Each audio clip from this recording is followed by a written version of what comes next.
All right.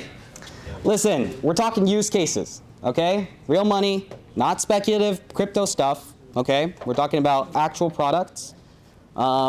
We have 2 products built on us. These have not been up for 6 months. One of them is, I think they passed 1.2 million ARR, and we have another one that's doing around these numbers as well. And this is enabled by EigenLayer.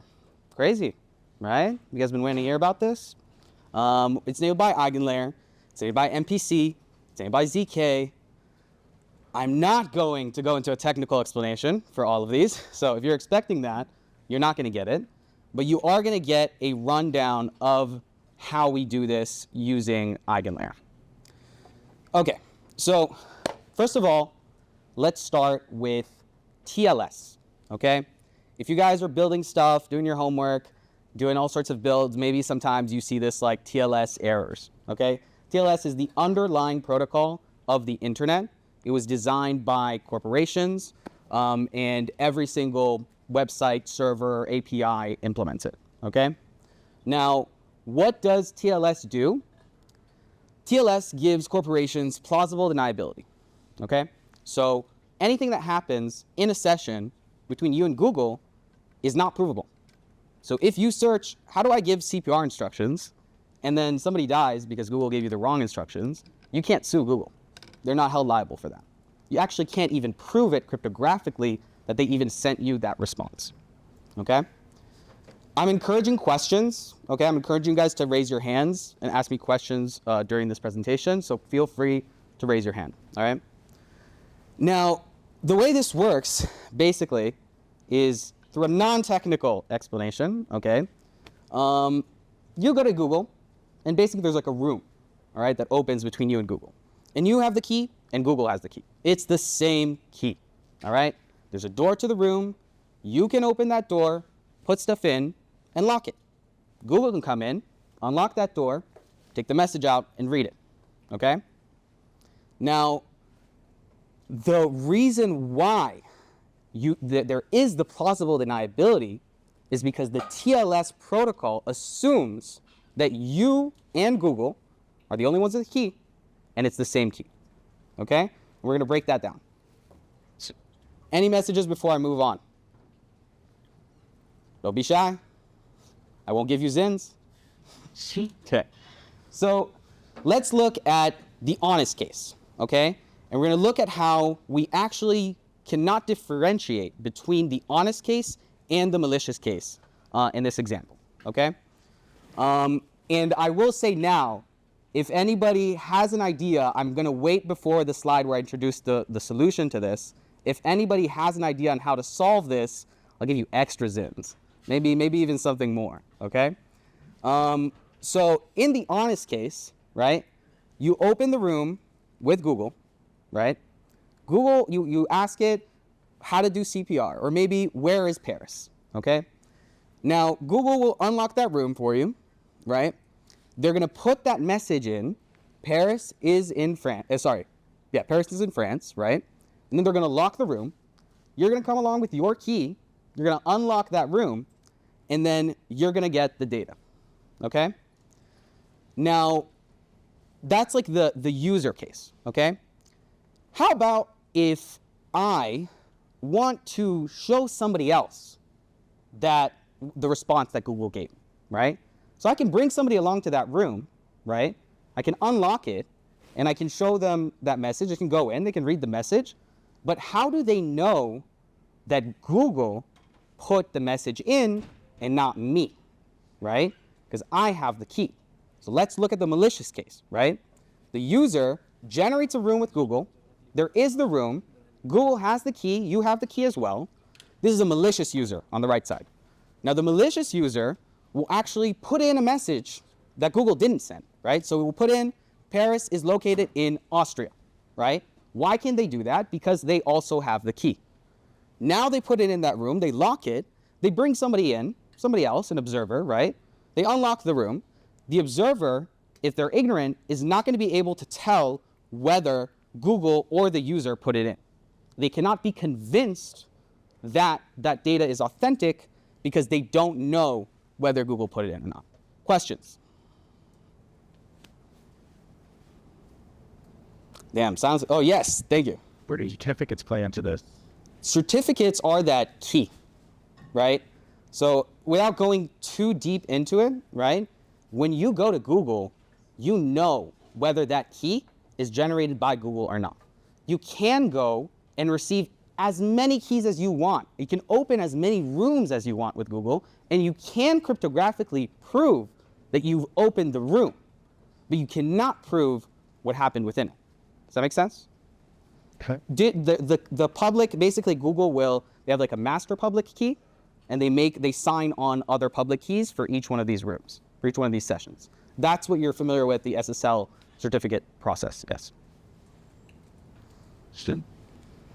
Any questions on that side? This side? Okay, great. Actually. Now, this is a Web 2 paradigm that is not so hot for us, right? Like, we can't prove anything, we can't own anything. Like, the corporations have this data, businesses can't access this data, right? It's actually anti-competitive. Like, theoretically, you could go to DoorDash and Uber Eats, and you could show them the prices that they're each offering you and outbid them. But the way the internet is set up prevents it from being this way. Yeah, just literally not being able to like prove your bank account, like you literally can't. You can get the bank to sign a PDF for you, but you can't like from your website generate a cryptographic proof. And services can't be held accountable, right? They have that like plausible deniability. Any questions on that? Great. Now, oh, sorry, okay. Last chance for a solution to the problem. If anybody has an intuition, there's no dumb intuitions. Anybody? Come on, you guys have been what? You've been decentralized systems. Yes. Some kind of suitcase week, but that's. There is zk in our stack, but it's actually not. It provides a privacy and computation layer. Yes, yes. Encryption scheme with the forward secret. With a what? Like the key changes forward secret, like depending on that what. That's happening already in TLS. That's an asymmetric key. I'll challenge. That's the hint here. Yes. EigenLayer. Of course, right? EigenLayer. Yes. What does EigenLayer do though? It is a security sharing service. Right. It shares security. Okay. Yes. They say like using EigenLayer to make sure that everybody's seen somebody from Google go in first and right in the room and some sort of like consensus that that happened. That's a really good intuition. Let him cook. Somebody cook. Come on. There's time to be careless. This. Anybody got any? Oh yes, yes. So shared security involves multiple parties in the computer. Yes. Using zkTLS, right? Well, zkTLS is what Hirsch, our founder, invented, right? That's his term. But so I'm not going to give you points for that, but I will give you points for the MPC. Yes. Multi-party computation. Anybody familiar with that? Any intuitions? All right, I'm gonna take you guys home. Let's. What we do is we actually subvert the expectations of the TLS protocol. So they're expecting one user, one key.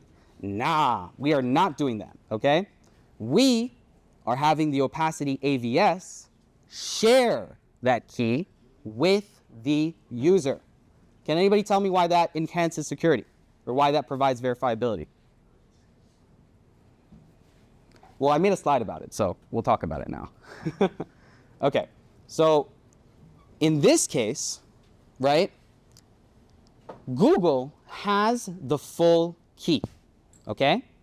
The user does not have the full key. So the user cannot independently open the room and put in a message. They must do so with the cooperation of the EigenLayer nodes, right? This is sort of related to your intuition of having somebody in the room, right? The user can't put in a message in the room with the nodes being ignorant to it. So each message that goes into the room that the user wants to put in there, the nodes know. Any message that's in the room that's not from the user must be from Google because the user does not have the full key. Any questions on that? Yes? Why Doesn't Google have to like interact with the AVS? Why doesn't Google sign their shit, right? Like why do we have to do all of this in order to just prove our data, to just prove what we're seeing on our screen? It's kind of surreal. It's not in their interest to do so. Like in a future sci-fi blockchain world that we can imagine, everything is signed, right? There's this like verifiable stream of our interactions, and it's also privacy preserving, and we have sovereignty over it, and all that stuff's great. We're moving there, but that's just not in the interests of the current powers that be, and we'll see how that subverts market dynamics. Any other questions? Yes. You gave an example with like Google telling us something wrong about like CPR. Yeah. Like how does that, if Google doesn't have to sign anything, how can we still prove that Google told us something? So in this case, right, think about it like this. Your session, the room that you started with Google, is shared by you and let's just say 20 EigenLayer nodes, each staked at 32 ETH, okay? So you can reasonably know that unless all of these nodes are corrupted, they were in the room, right, when Google sent it over. They know it's not the user because the user doesn't have the full key. They must share the key and work together in order to put any message in that room. And the Opacity AVS knows it didn't put the CPR instructions in, right? And so you can crypto-economically know that the message is authentically from Google because in that session context, Google is the only one with the full key. Any other questions? All right, great. So maybe I'll just go by this point by point, just to really hammer it in. 1, you create a session with Google. There's a room. Google unlocks the room, puts in the message in 2. 3, Google locks the room. This is also part of the TLS session, right? This is how they preserve your privacy so people can't sniff your packets over the Wi-Fi. It's all encrypted. Now, the user, after the room is opened, where it would usually go straight to the room and put in its request, it's actually going to go to the Opacity AVS, and they're going to do it lockstep, right? Using multi-party computation, basically, highly encourage watching some videos on this from Computer File if you're interested. There's also privacy preserving in MPC itself without ZK. But basically, you can think about it, both of them going to that door, hand in hand. I'm holding half of the key. The EigenLayer node is holding the other half of the key. And only if we both hold the key together, we can open the door, which is what's happening between steps 4 and 7. Now, once we've opened that door, we can read Paris is located in France, and we can actually only decrypt that data in that lockstep motion, and we can also selectively decrypt. We don't have to decrypt the whole message. And then the Opacity AVS will read that, and it will know that it is an authentic response and will produce a cryptographic aggregate signature representing that at the station. Okay. So just wrapping it all together, am I doing on time? All right. There's 1, the MPC, okay? Just by the way, this is developed completely by Ethereum Foundation. This is a public good. The underlying research and technology is for the public good. And we are only standing on the shoulders of giants in that regard. And by utilizing the MPC cryptographic scheme, we can be assured that the server being queried is not introduced, is the only one that's introducing unknown messages. This is what I explained. If the message is in there and it's not from us, gotta be from Google. Can't be from anywhere else. 2, zk. zk is a layer that we add on top of this, where maybe you don't want to prove that you have $1,000 in the bank. You want to prove that you have more than $1,000, but you don't want to reveal how much you have, right? This is where ZK comes in. It's like another layer on top of this. It's very important for preserving the user's privacy. EigenLayer, by renting, Ethereum validators through EigenLayer, right? We can scale to have this network operate at a high crypto economic threshold.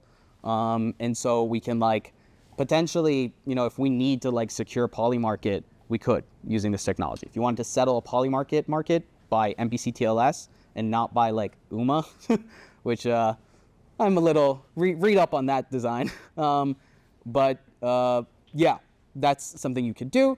You can verify it on-chain, you can verify it off-chain. I'll show an example of that. Any questions on this before moving forward? All right. So we made a plugin to ELIZA. I don't know if you guys know, it's kind of like the most popular GitHub repo, kind of trending. It's an AI agent. Basically, what you can see on the left there is one agent verifying that another agent's tweet has some cryptographic MPC-TLS proof. And what we did is we made a plugin so that every single OpenAI request that the agent makes, there's a unique proof that's generated to it that's publicly accessible and verifiable. The way this works is kind of complicated. I don't know how many of you are like in the weeds about deterministic and non-deterministic LLMs and like what the trade-offs are there. And honestly, in like 3 months, who knows what the heck's going to happen with that either way. So very, very interesting times. But our solution lets you bootstrap off of a Cloudflare endpoint, which caches. You can route your OpenAI requests there, and it will cache it for you. Now, you can access that cache with an MPC-TLS session, which gives you a deterministic inference. So you can know that some tweet, some on-chain transaction, anything that the ELIZA OS plugin does, which uses a prompt as its underlying engine, you can couple them. So you don't prove that the LLM that's running on some server is producing some output. You're proving that there was a request that was sent to OpenAI that was cached by Cloudflare, and you're doing an MPC-TLS session with the Cloudflare server in order to access that prompt response tuple, right? Question? Any questions on that? Yes. Can you talk more about like the caching? Because at the end of the days, using like OpenAI's model means, are you just caching like the request and now? I'm not caching anything, but Cloudflare is. That's just a service they provide. Yeah, they're the input and the output, and they redact the private key. I still don't understand like why you want to cache that, but like why you want it to be deterministic for something like that's Twitter first dog. Oh, so let's say this Twitter ELIZA agent can also do ERC20 transfers on chain. And I'm not saying, let's just say there is like 4 plugins like that, right? And you want to make sure that there is actually an OpenAI prompt response. Oh, that makes sense. Yeah. Like, Sure. Yes. so I would trust their Cloudflare enough to Listen, if Cloudflare goes down, your bank account's gone. All right. guide all, and that if they do. They're not going to change it. But yeah, we can make a PR to fix it if they change it, but they're not. They maintain like enterprise services and they do backwards compatibility. But you're right. We are trusting Cloudflare. That is true. That's like a centralized point of failure here. But given how like foundational Cloudflare is to, like, if we're talking about trust assumptions, it's actually not really taking on any more trust assumptions because like our entire societal infrastructure is built on Cloudflare. Should that be distributed and decentralized? Probably. Did I miss any more questions on this side during the lecture? Anybody? Okay. Any other questions on the ELIZA plugin? This is one of our tracks in the hackathon. Build something with this, win something. We also have a web SDK. I will not be talking about that. I'm more like a web 3 person. And in our next Opacity session, we will explain that further. All right. Follow me, follow Opacity. Use Farcaster, it's better than Twitter. Yeah, open questions.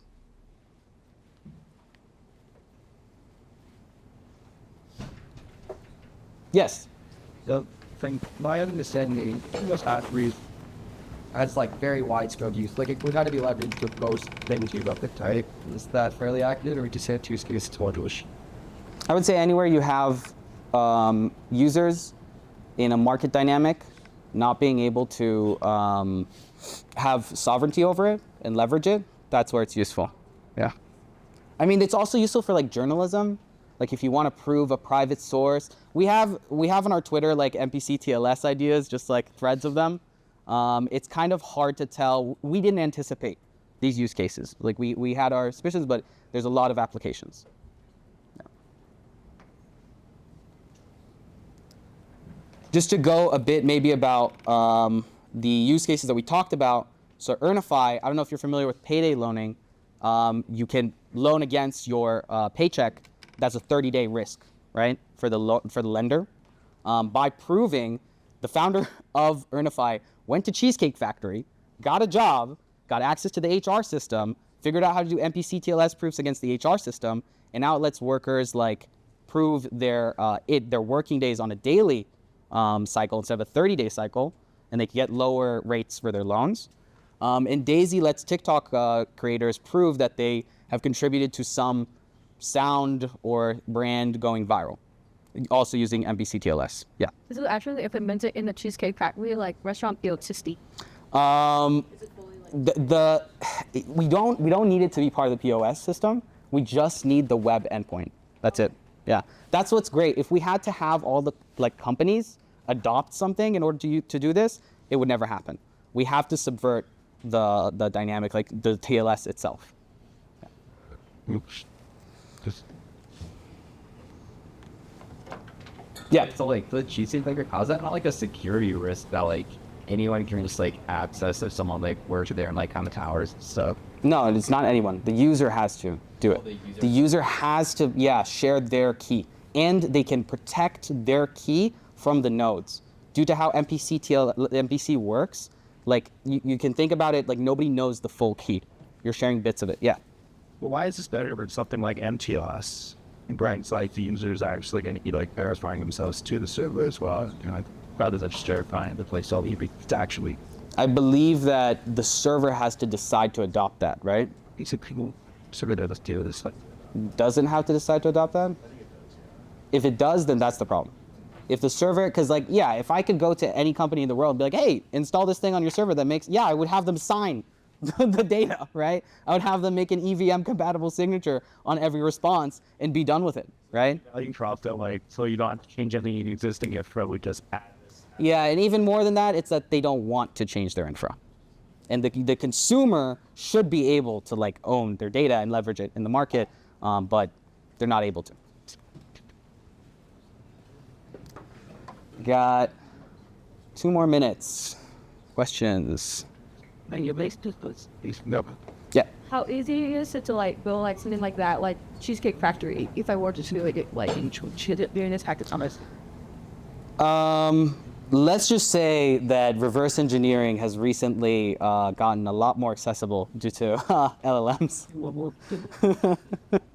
I'm not a reverse engineer, so you would have to talk to one of those gifted individuals, but that is my rudimentary understanding.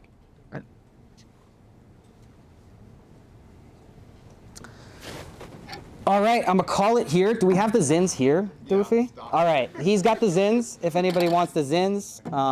And have a good one.